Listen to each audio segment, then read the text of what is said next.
Is that Donkey's Goose video? Breaking the leg. I finally finished it. So I've been like watching everyone's goose videos finally because like I want to support a goose. Yeah, it's pretty good. In 3, 2. Hey guys, welcome back to the Arthritis Podcast, official podcast of digital and creative media works. Where each week we take something from pop culture and try to break it down to better understand it. My name is David. Hello, my name is Ben. Ben, it's that time of the week David. again. We gotta do our program. We had a week off last week because I was on holiday. So good. So good. I don't know why I come back here. Yeah, David. I don't know, man. It's like I you don't know just why spent we like do 2 this. hours in a fucking car. Like, Oh my. we need to schedule these better. Let's but not get into it. that. Yeah, I was on blissful holiday in Melbourne. I was getting up at like 9:30 every morning and just Dude, chilling out and what drinking. a dream. It was living the dream. We got back on Friday night. It was very sobering. I was like, oh, we're going to work on Monday. Ah! Oh my god. Oh my god, the whole mug, my you reckon? God. The whole mug, you reckon? Oh, it's on my leg. Oh no. No, rescue the cell phone. Oh my god. It's going all over the ground. Do I God. just Oh, wait? God. I'm gonna catch this water. Oh god. Hang on.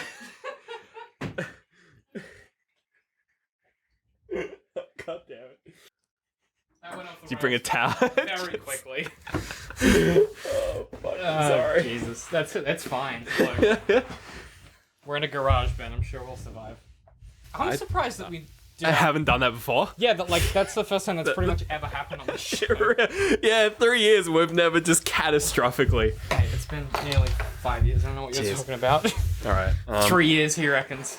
I think that'll do. Well, I mean, interruptions aside, I suppose this week, I don't even know. That chaos, Ben, leads us perfectly into the topic for this week, it was baby. entirely planned. That's just chaos, baby, because this week we're talking about the meaning of Joker 2019, baby. Fuck me.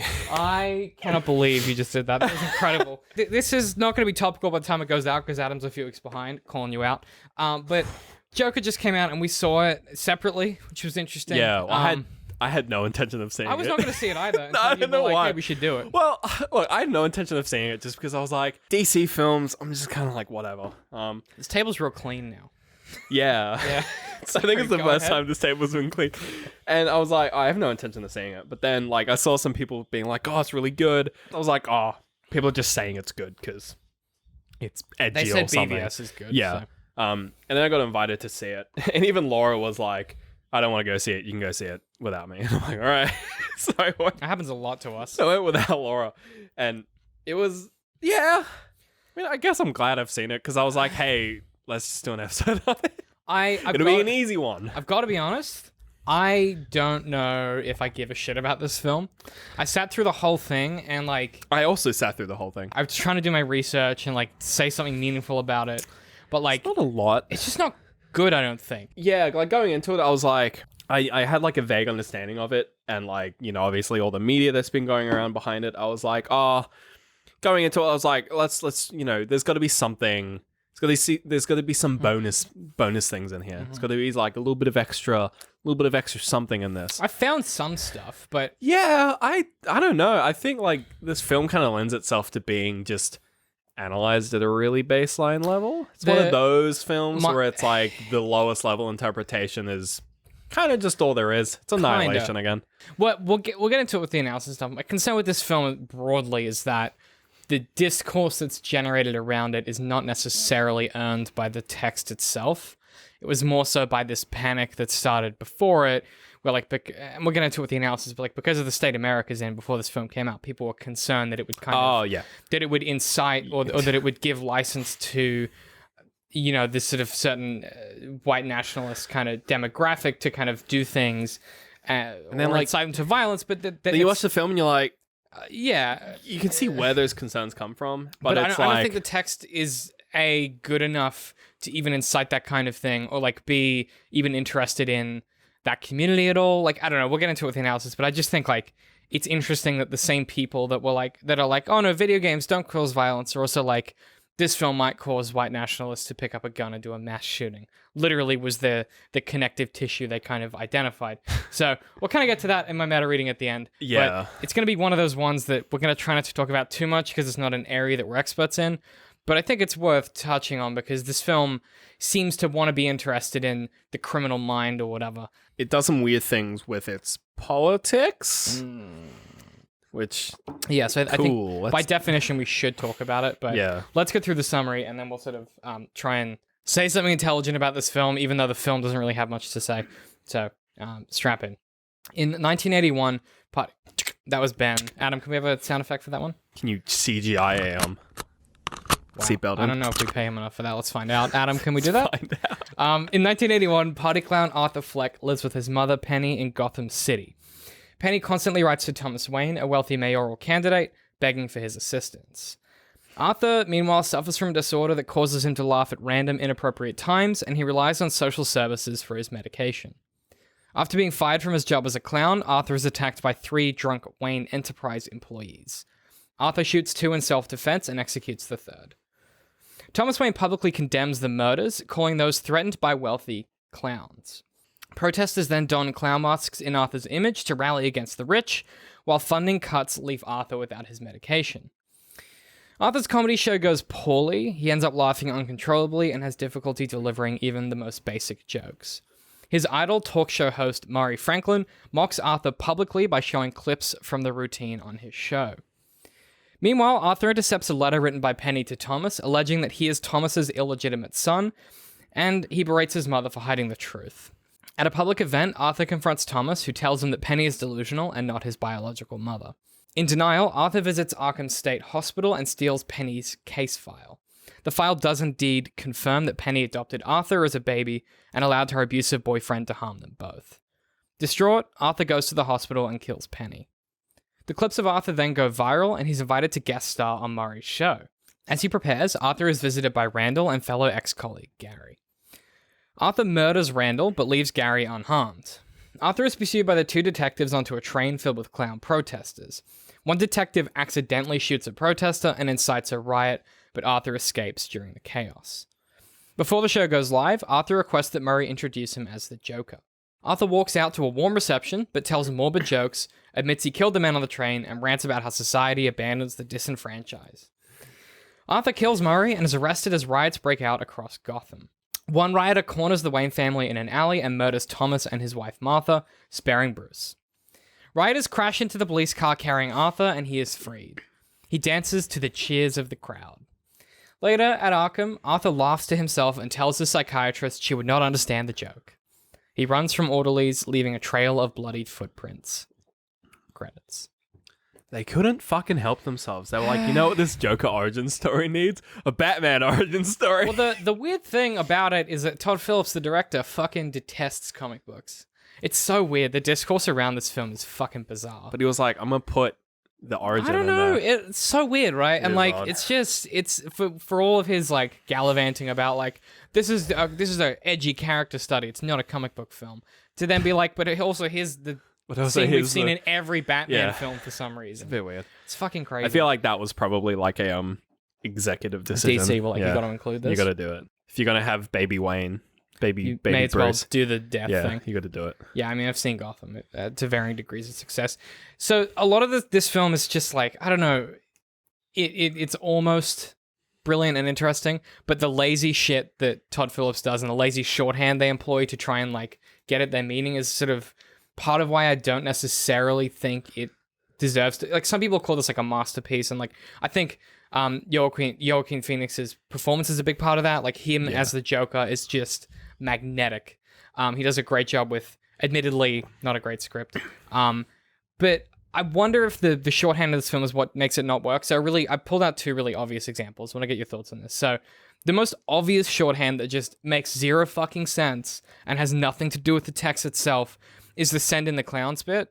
So Send in the Clowns is sung by a random dude in this weird mocking way. Like the song itself is explicitly about 2 people with comically bad timing. It's got nothing to do with clowns. If you've heard the song. Okay. This could have been in the text, between like Arthur and Penny, or like Arthur and Thomas even, for like a great effect, because it is this story about kind of like, I guess, ostensibly star-crossed lovers and the tragedy of them never quite connecting. But instead it's just like some random dude who knows all the words and kind of sings them at Arthur, like Because he's a clown. to bully him.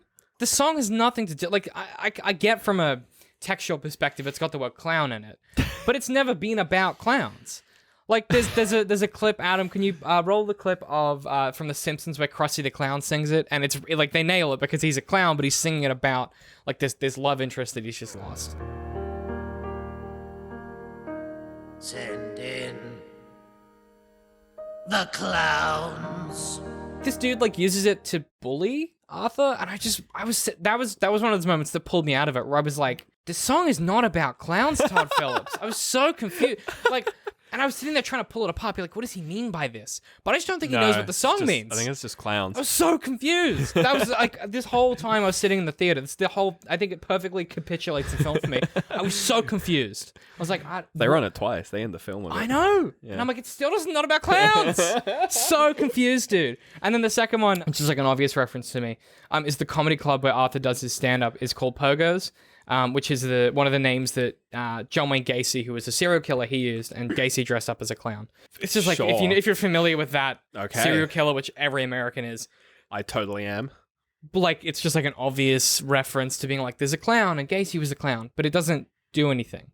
Right. Like, and I feel like this kind of thing, same thing with Send in the Clowns, like, there's like lots of references and shorthands, but just, they're not employed to any effect, they're just employed because it's got the word clown in it, or because this dude was a clown. Yeah, and I think it's weird because like there's a lot of like weird referential stuff, like the shot where he's walking to the hospital, and it's like that low angle, and it's like the Gotham City Gotham State Hospital. It's like that's like the same shot that they use in Dark Knight when he's like walking away from the hospital when he blows it up. Yep. Yeah, and you're like I was like, oh, that's a reference to the Dark Knight. That's okay, sure, but like, why? Yeah, it's like, why? Like, yeah, it's in Gotham. Like, yeah, it would like, be the same hospital I'm at. Like, I was expecting them to like go to fucking Arkham Asylum or some shit. Something just because it was just like, just chuck it in. Let's just put it in there. But it doesn't, like, all of it just never gets anywhere.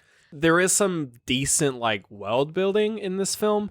Like, you sort of, like, throughout the film, you sort of learn that, like, you know, there's like this garbage strike going on, and like the city's like going to shit because of just like unions, which is like such a mundane small thing, but it's like it makes the world seem more believable because it's like, you know, that it's not just like, it's not like an Avengers level threat that's making everyone go crazy. It's just like, no, the garbage isn't getting picked up, and everyone's just kind of everyone's just a bit on edge. Yeah, I think the sort of the protesting rioting thing is like a weird sort of like, that's also like a weird shorthand. Yeah. Where there's that newspaper, and it's like, a new movement, kill the rich. And it's like, does someone just like go on Twitter and see someone making a joke about eating the rich and like take it seriously? Because that's what it feels like. It's like, sure, like those people who say eat the rich are a bit like, you know. But like no one says kill the rich. No one's like unironically like, we're gonna eat some billionaires. It's like, no, it's just a class struggle. I really struggle with that in this film, because I mean, so like the obvious this film is ripping off like a whole bunch of other films, particularly Scorsese flicks. A whole bunch of other like real world things. And like the easiest analog I could come up with when I was trying to like put together this. So I'm gonna try and give the film some credit here. So I apologize in advance, and then we'll kind of get to what I think of it. But so like, it's trying to be dark and edgy because it's like, it's like real society or whatever through this lens, right? Sure. Watchmen does kind of a similar thing. So like the Watchmen film. Yeah. But where like Moore and Gibbons use like the depravity of the world to highlight that no one is exempt from it. Like the heroes in that story do really shitty things, and they cover up like this huge conspiracy, and like one of the main characters, you know, like rapes one of the other superheroes. Like it's a really dark, and Rorschach is like fucked up. He's like axing dude, criminals in the head and shit. Like it's a dark ass story. But the point of it is that there is somewhere among that a conversation about morality and progression. Whereas I think with this story, it goes, hey, Gotham's bad because bad things are dark. This is a dark story, right? He's insane. Like there's a veneer of that to an extent. Whereas I think, you know, Watchmen benefits from like the deep satirization of the real world, like inequality, where it takes it a step further. Where in this, you know, in this story, we see people don the Joker masks in protests. You know, in Hong Kong at the moment, we're seeing people sort of obfuscate their faces. The timing of this is like uncanny. It's eerie, right? Yeah. But like Watchmen took that to another level, where, you know, the Watchmen in the comic books are literally people who put on Rorschach masks and they police the police. That's where the expression "who watches the Watchmen" comes from. So but because it's so deeply satirical, because that was not really a thing that was happening, Right. it didn't quite portray reality, and it said something about what would happen if we got there. Whereas with this story, it feels like it both tries to be a little bit satirical because, like, yeah, the clown masks are stupid or whatever, and he dances in the street, and it's kind of ludicrous, and everyone cheers him dancing. But at the same time, it's close enough to reality that it never quite feels like a satire. I think what it's trying to do is that it uses that kind of like protest society kind of incident thing that people are like knowledgeable about because it's happened. I guess like we call it like the lexicon of like modern protest. Of modern protests, yeah. Contemporary or modern rioting, I guess.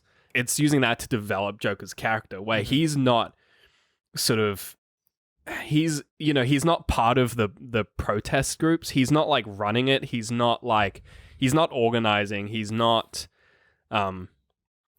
like he doesn't truly believe in everything else. He's just like he was in a certain circumstance and he did something, and that spawned just like a whole series of other things that go on. It's really in the background. Happened to be the instrument of that uprising. But it was like they were waiting for a spark, and he happened to be in the wrong place at the wrong time. They sort of realize, Joker's our protagonist in this film. We need to have him be, somewhat like likable as a character. So they're like, all right, so let's make the protest a class struggle. Yes. And let's make this white character believe he has a girlfriend who is a person of color, which doesn't happen, and he like stalks her at one scene, which is really gross.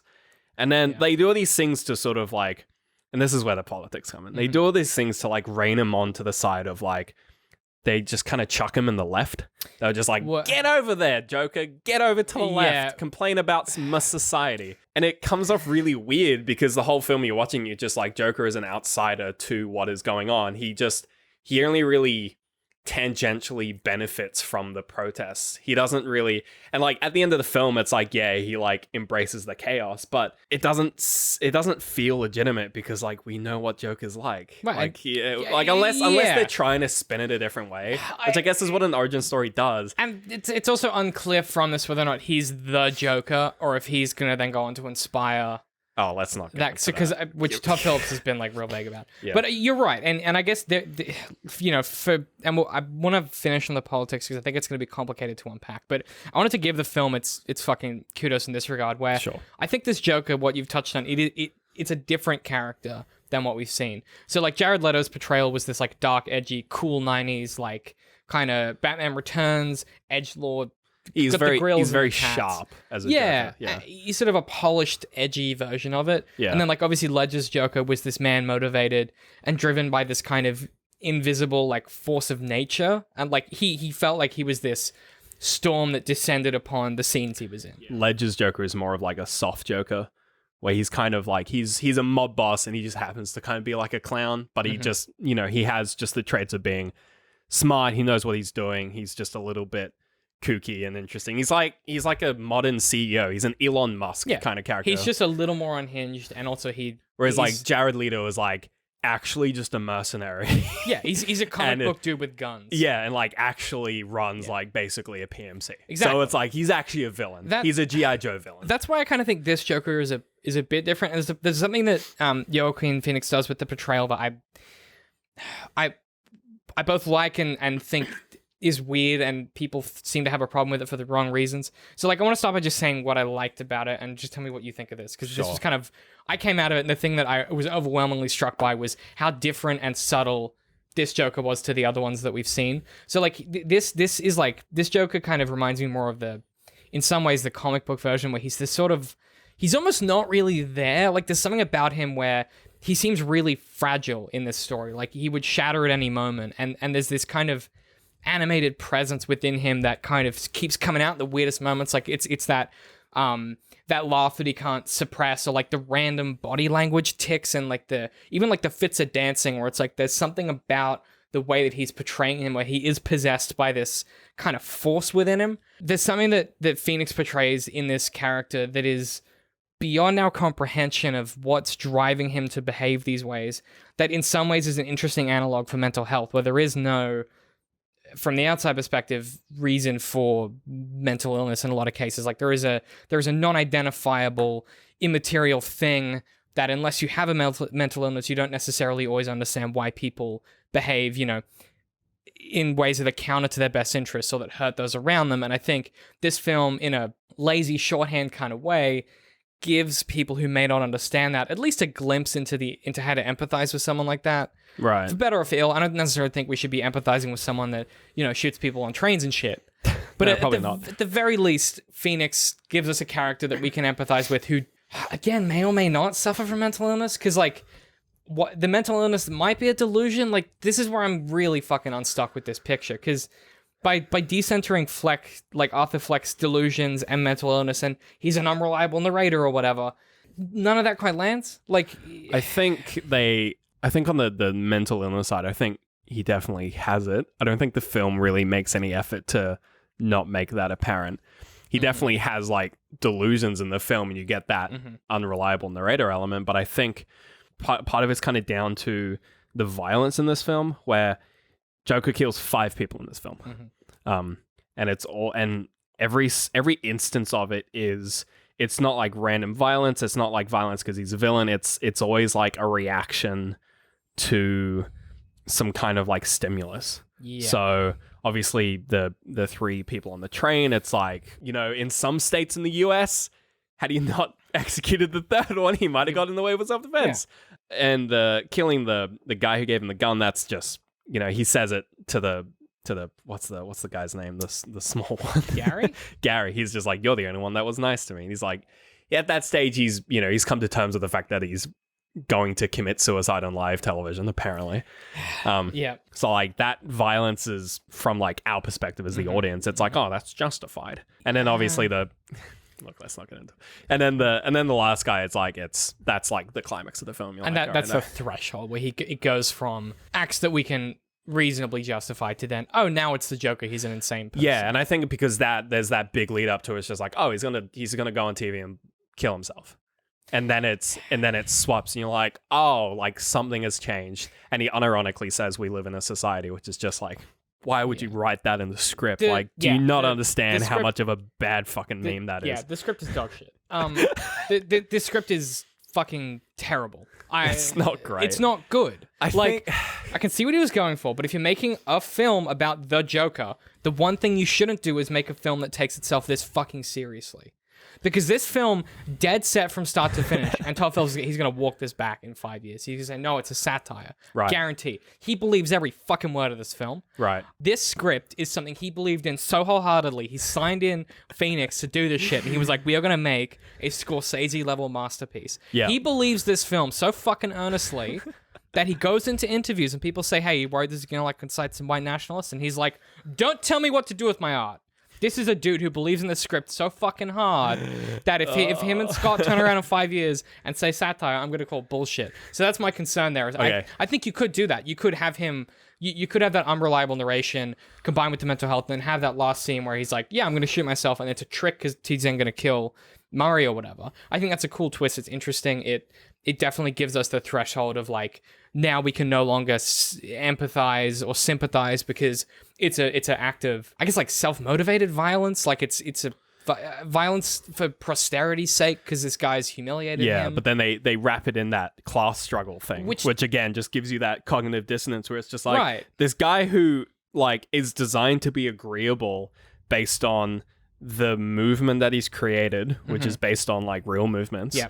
And the words that he's saying, the sort of anti-authoritarian things that he's saying, which is always popular in some regards. It's Marxism. Yeah, and then he murders someone, and you're So it's that coding. It's a clear misunderstanding of how to control those themes. And if you want the head of this riot, I guess we'll call it a riot because I think calling it a class uprising probably gives Todd Phillips too much credit. But I think if you're gonna have the dude who's in charge of that be a fucking murderer on live TV, what you then don't do is have him walk out into the streets and have people cheer him. Because what is Todd Phillips saying? Because here's where I'm confused. But then it kind of does this weird thing where there's this direct shift where when the class struggle kind of starts, it's represented by people Arthur and people like his fake girlfriend who's like, I think he's a hero. Or like I mean, his mother's probably an easier analog because she obviously suffers from delusions as well. yeah, and you kind of be like, oh, it's an analog to a modern uprising. But then like sort of as the film goes on, when you start seeing the people in clown masks, they they cast big people, like big burly boys. Are you trying to quickly be like, oh shit, Joker actually runs like fucking like a crime syndicate? We can't just have regular human beings, the kind of people who are represented in these kind of protests that you see in Hong Kong now, especially, which is just normal people. It's like shit. Joker can't be celebrated by those people because that's not who. Because that's murder. He kills 5 people in this film. Like it's just that decoupling. Oh shit! He kills 6 people. Kills his mother. Oh fuck! I completely forgot about that. Yikes! Yeah, yikes! That's what I'm saying. That because we're the everyman, right? We're, matricide's cool. Hey, isn't it? I love Joker. I mean, it's frustrating, right? Because he's saying that this class. I mean, Todd Phillips really doesn't like Twitter or discourse. Which is interesting given this film. We'll get into my reading of it in a second, because I do have a meta reading that kind of ditches a bit of the death, like, or leans toward the death of the author stuff. But I think it's important to discuss, like, the dude who made this, because his voice is so fucking omnipresent in this story. It's like he's talking to you directly in some of Joker's monologues, but he's like, yeah, and it's like he turns to the camera and he goes, yeah, and if you disagree with this, it's because you're a leftist idiot on Twitter who doesn't understand that action's needed. But then the joke is that what he's saying? Well, but that's what he's saying in real life. And then he makes this film. So does he think people that follow the Joker are idiots? Is the Joker a leftist icon? Is he trying to bait us into agreeing with the Joker and then being like, you fucking idiots, you support a murderer? You agree with the villain. It's like... But you made a film that's the point. And also, like, Joker, I think the problem is Joker's an established character. Yes. Like, what would this film be like if Joker wasn't Joker? Taxi Driver. It exists. Oh, yeah. The film that he stole this from. Yeah, it's true. good. I forgot about that, yeah. It's good, and it condemns that it's an interesting character study of someone that gets to this point. Like, that's what I mean. Damn it, yeah. That exists. Yeah, you're right. This film makes my brain melt because I'm so frustrated by this whole text. Like, obviously there are some textual issues that are unavoidable. Yeah. But I think it's interesting the way that this film is being discussed. So that's really what I want to get to with my meta reading. All right, we're going to wrap it up with this. So I don't think it's earned its discourse. And this is by that I mean, before the film came out, as I kind of mentioned earlier, a lot of very vocal actors in the left, particularly on the internet and on Twitter, were very concerned that this film would paint the Joker as sympathetic and that therefore it would sort of incite people to violence. So there's an argument made by Rachel Miller and Adam. There's going to be no image for this, so just do what we did last time. Quote, I don't want this to be sold as a relatable story that can happen to anyone with a bad enough day, and I don't want to be around any of the lonely white boys who relate to it. End quote. This is the same conversation that's been had about this character literally since it was invented, right? But for some reason, because it's a movie, now it's an issue. What? Didn't we have this...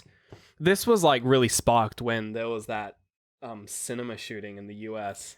That was not wasn't that literally that was Dark Knight Rises. That was literally Dark Knight Rises. But for it, Dark Knight Rising wasn't it a later film? It was Dark Knight Rises. It was Dark Knight Rises. But the thing that's complicated about that is that the shooter that did that killing in his manifesto had nothing to do with Batman or the Joker. So I think people conflating those just haven't done the research. I mean, yeah, it's interesting that it's a parallel. Don't read manifestos, but... Well, but like, if you want to empathize with these people and understand why people do this shit, I think it's important. Obviously, you shouldn't give them the time of day, but the people whose job it is to work this shit out should that's be different. reading them. That's Anyway, like, that's a job. All to say that it's not that Rachel Miller doesn't have a point, but I think that her concerns are only true if the film validates that reading. So like the idea that like a white nationalist would watch Joker and then, you know, go and get their submachine gun and go and shoot up a school or whatever only pertains to the fact that does the film portray this psychopathic shitbag as someone you should rally behind? The answer is kind of yes, but that's always been the point of the Joker. Like, I think if you separate it from America's gun problem, which is where a lot of this conversation was around, because obviously this is not a problem here. I wasn't afraid to go see it in a theater here because people don't have guns here. Right. Like, I think that's not being political. That's just true, right? Obviously, the Batman text as a whole, which is where these people are trying to drive this conversation. Well, the Batman text as a whole has always been interested in empathizing with villains. The animated series, which is the best of Batman ever, is like all about examining those broken psyches, and like the reason the Batman is successful a lot of the time is that he can empathize and think like them. He doesn't sympathize with them. He doesn't say, oh yeah, I validate their emotions, but what he does is he can understand how they've gotten to the point where, you know, like Mr. Freeze, where he's so distraught about his wife that he does all these crazy things, or the Joker where he's so broken that he believes these things. There's something about that ability to empathize that empowers Batman to stop these people, and at the same time to heal them to an extent. I guess the concern around this film is because there's no Batman in the story, who is the force in these narratives, who he's like the counterpoint. Well, like without him, Joker does seem sympathetic, but then you have Batman in the picture where he goes, oh no, we should empathize with them, but not sympathize because they are doing very bad crimes. Yeah. Is the absence... Because they're the antagonists. Right. Yeah. But he's the protagonist here. So is the absence of Batman as that kind of... I guess is our viewpoint from... Or I guess like our centralized point of morality. Does that mean then this film is kind of trying to... Does it idolize Joker? I mean, you can argue a similar kind of thing happened in Suicide Squad, where even though you had a direct antagonist, it was one of those just like, who gives a shit, random, just like alien kind of antagonistic force. Mm-hmm. And then you had sort of your protagonists, which like on the surface, it's like they're made up of villains, but they're like the good guys. So it's like that kind of spin. Right. But then you've got just the Joker on the side, just being this weird addition to the film. And I think that's why like Jared Leto's Joker got that kind of like reaction, because the first time he was presented, like there was no real foil to him. It was really just... He was just kind of there in backstory, in like flashbacks with Harley Quinn. He also wasn't needed as the villain because Amanda Waller was kind of the bad guy of that story. Yeah. She was controlling this. She was the puppeteer of the Suicide Squad. Yeah. You didn't really need him. So who's the antithetical force to him in that story? You know, we haven't had a Batman versus Joker film since Heath Ledger's Joker. Which, fair enough. I'd be shit scared to write one too. Yeah, I'd be terrified to write one after that as well. That's a goddamn masterpiece. But like... So don't put him in the story. Do you know what, like... So let's not rag on Suicide Squad. But because of that, like, yeah, because, you know, we've got this film now where, yeah, it's in a time where DC's doing a lot of weird shit, where they're deciding to just make villain films. Well, Birds of Prey... We had Suicide Squad. Like, I think they've shelved Batman for a little bit because they've realized that it's not they really fucked up. And you know, now with Joker, which Joker's like, you know, it's kind of the Logan of the series so far, where it's like we're gonna do something different, and present like a different take on like characters that you know and love. Wow. It puts it in a weird place where. Yeah, like the discourse around this film was mostly about the whole, like, oh shit, like for a while, like those kind of people who super like sympathized with Joker, their latest incarnation, they're really like the only thing they had was Jared Leto's Joker, and you were able to laugh at it because it was just a fucking joke. Like he's literally the worst Joker, right? And it just spawned the whole "we live in a society" meme, which I stand by being fucking so weird that it's in this film. But then this film comes out and it's like. Joker's more interesting, like it's more nuanced, it's more grounded, like, and it presents like not just like an insane Joker, it presents like a person who like has struggles against society, and like it rationalizes those, I guess. Yeah, but I just don't think you can conflate that with then it's going to cause people to pick up a gun. Like these are the same people. These are the same people who are like Grand Theft Auto's fine. Video games aren't causing violence. They're the same people, same actors on the left saying this shit. That's what drives me fucking mental. Is there's something in that. You can't. Also, I don't think. This is my personal opinion. I don't think the Joker in this film has a lot to do with incels. That's the big argument. It's like, this is like, you know, there's an online community of like incels and like people that identify with the Joker will be like, I just don't know that necessarily like they give him enough complexity for that to be something that could happen. My brain hurts, but this film makes me so fucking frustrated. I kind of see where the people come from. I see where they're coming from. I don't know. It's all just like meme culture at this stage. Like a lot of the Joker things were like jokes. Like the we live in a society thing was a joke. I don't think people that know that they're jokes aren't who they're concerned about. They're concerned about the 1 in a million white guy who has access to guns in America who doesn't realize it's a joke and thinks, oh well, yeah, I have been mistreated by the system. I have been mistreated by everyone around me. I should get my revenge. Do you know what I mean? Like, I don't think they're concerned about people that get it. One complaint I've seen that is kind of like the same kind of complaint, but like dialed down and like 100% legitimate. I think you'll agree with me on this. Okay. Is that someone on Twitter was just like, I am absolutely not looking forward to all of the dickhead Joker cosplayers at conventions after this film.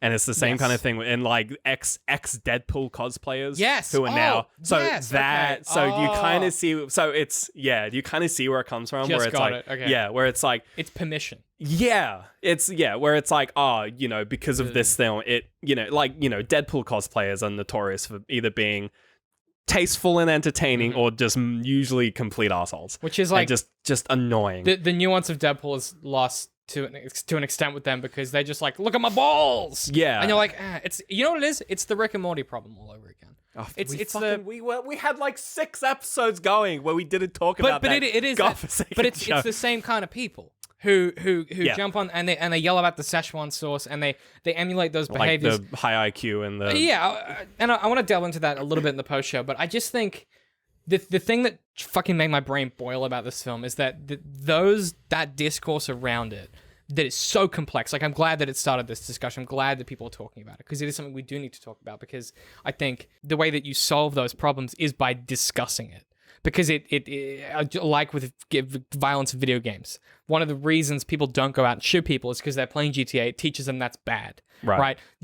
If you play Grand Theft Auto, unless you're a fucking moron, you don't idolize the characters you play as. Trevor's a fucking psychopath, Michael's an alcoholic and a terrible father, and the other guy's just a gangbanger. Yeah. Like, it's a game that satirizes and does not evangelize those people. I guess the concern is that this film lacks the nuance to acutely communicate to the audience that actually you shouldn't want to be the Joker. And also Grand Theft Auto Online exists. So it's like, So there's that idea of the perversion absolutely of something that has a statement and is like grounded and reasonable. And then it's like, there's that layer where it's just like, which in this case, cosplayers, the kind of perversion of a character. That's such a good analog. I hadn't even thought of that. Yeah. Exactly that. So I guess that's kind of my concern. The work here is done. I've explained the thing to David. I feel okay now because I'm You're like, where is it coming from? Honestly, like that's where it's coming from. I've been fucking. It's been in my brain, man. Like, I've been going fucking crazy, man.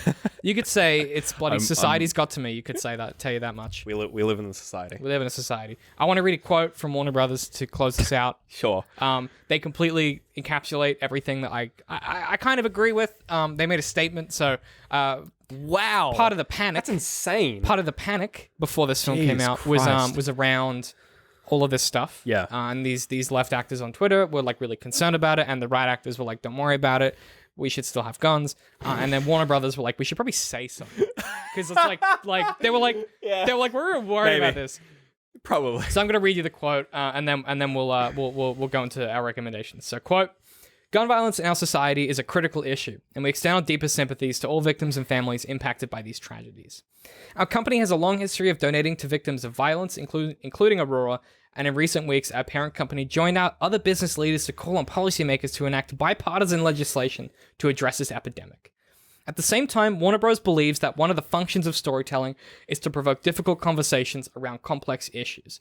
Make no mistake," I fucking love this. "Make no mistake, neither the fictional character Joker nor the film is an endorsement of real-world violence of any kind.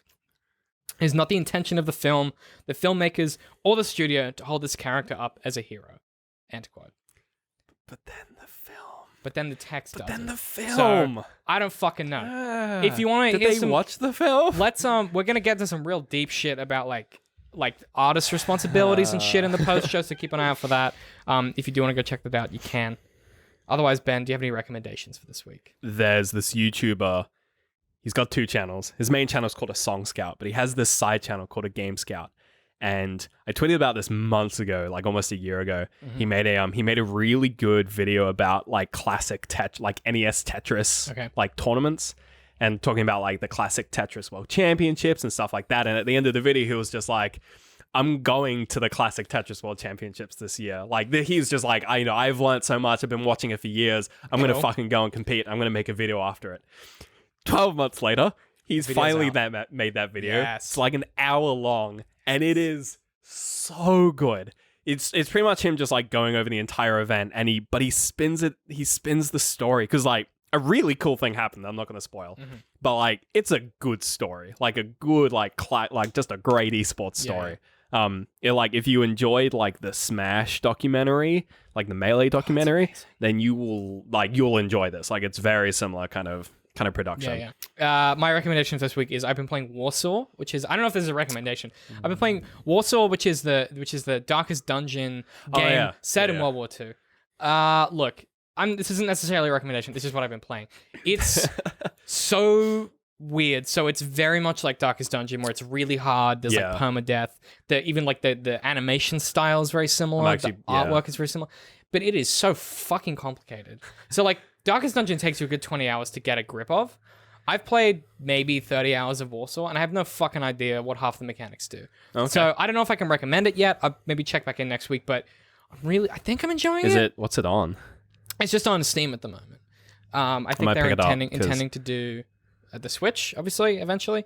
Absolutely. I don't know if I like it. It's so weird, like, because I love the Darkest Dungeon, so obviously my bar is set very high. Fucking high.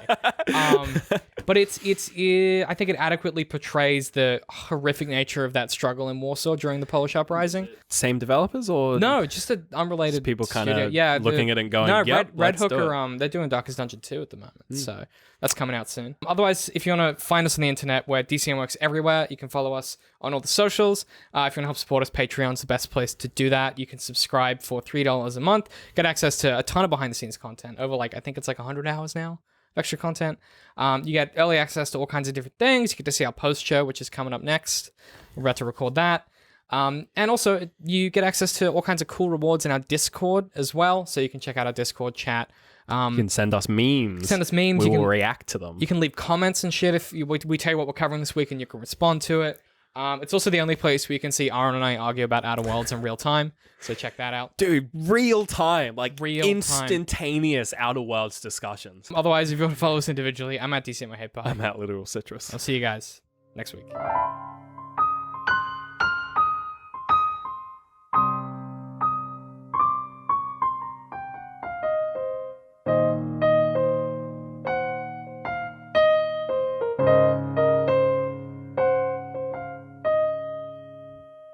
Now it's pee break time. Yep. Having a whiz, having a piz. Having a piz. I don't like that you called it a piz.